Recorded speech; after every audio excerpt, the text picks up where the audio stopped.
بسم اللہ الرحمن الرحیم۔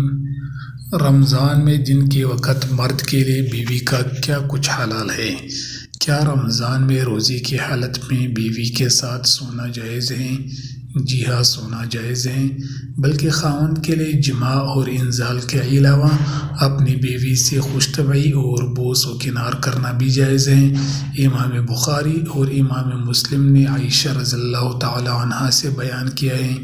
کہ وہ بیان کرتی ہیں کہ نبی کریم صلی اللہ علیہ وسلم روزہ کی حالت میں بوسہ و کنار اور مباشرت کیا کرتے تھے، لیکن وہ اپنے آپ پر تم سے زیادہ کنٹرول رکھتے تھے۔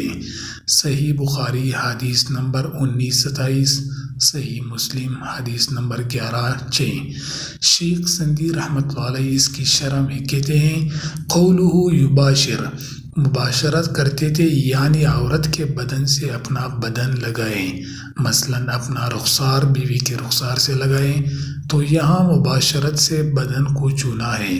نہ کہ مباشرت سے جماع مراد ہیں۔ شیخ ابن عثیمین رحمۃ اللہ علیہ سے مندرجہ ذیل سوالات کیے گئے ہیں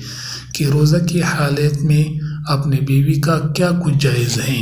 شیخ رحمۃ اللہ علیہ کا جواب تھا، واجب اور فرضی روزے والے شخص کے لیے جائز نہیں کہ وہ بیوی سے ایسا کچھ کریں جو انزال کا سبب بنے، اور لوگ سرعت انزال میں مختلف ہیں، کسی کو تو انزال بہت ہی دیر میں ہوتا ہے اور اس سے اپنے آپ پر مکمل کنٹرول ہوتا ہے، جیسے کہ عائشہ رضی اللہ تعالی عنہا نے رسول اکرم صلی اللہ علیہ وسلم کے بارے میں فرمایا، وہ تم سے زیادہ اپنے آپ پر کنٹرول کرنے والے تھے، اور کچھ لوگ ایسے بھی ہیں جنہیں اپنے آپ پر کنٹرول نہیں بلکہ انہیں بہت ہی جلد انزال ہو جاتا ہے، تو ایسے شخص کو فرضی روزہ کی حالت میں بیوی سے خوش طبعی اور مباشرت اور بوس و کنار کرنے سے اجتناب کرنا چاہیے۔ لیکن اگر انسان کو علم ہو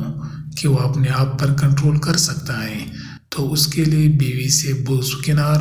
اور معانقہ وغیرہ کرنا جائز ہے، چاہے فرضی روزہ ہی کیوں نہ ہو، لیکن جماع سے بچ کر رہیں، اس لیے کہ رمضان میں روزہ کی حالت میں جماع کرنے سے مندرجہ ذیل 5 امور مرتب ہوتے ہیں۔ اول، گناہ، دوم، روزہ فاسد ہو جاتا ہے، صوم، سارا دن کھانے پینے سے اجتناب کرنا واجب ہو جاتا ہے، لہذا جس نے بھی رمضان میں بغیر کسی عذر شرعی کے روزہ توڑا اس پر باقی سارا دن کھانے پینے سے اجتناب کرنا واجب ہو جاتا ہے، اور اس کے بدلے میں بطور قضا روزہ رکھے گا۔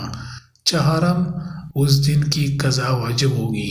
کیونکہ اس نے فرضی عبادت کو فاسد کیا ہے، جس کی اس پر بعد میں قضا کرنا واجب ہوگی۔ پانچم، کفارہ واجب ہوگا،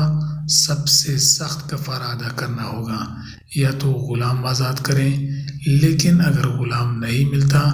تو 2 ماہ کے مسلسل روزے رکھنا ہوگا، اور اگر اس کی بھی طاقت نہیں تو پھر 60 مسکینوں کو کھانا کھلانا ہوگا۔ لیکن اگر رمضان کے علاوہ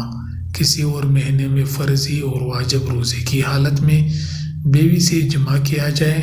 تو اس سے مندرجہ ذیل 2 چیزیں مرتب ہوں گی، گناہ اور قضا۔ اسے گناہ بھی ہوگا اور اس دن کی قضا میں روزہ بھی رکھنا ہوگا۔ اگر نفلی روزہ کی حالت میں بیوی سے جماع کر لیا جائے تو اس پر کچھ بھی نہیں۔ دوستو، اگر ویڈیو اچھی لگی ہے تو ضرور لائک، شیئر اور سبسکرائب کریں۔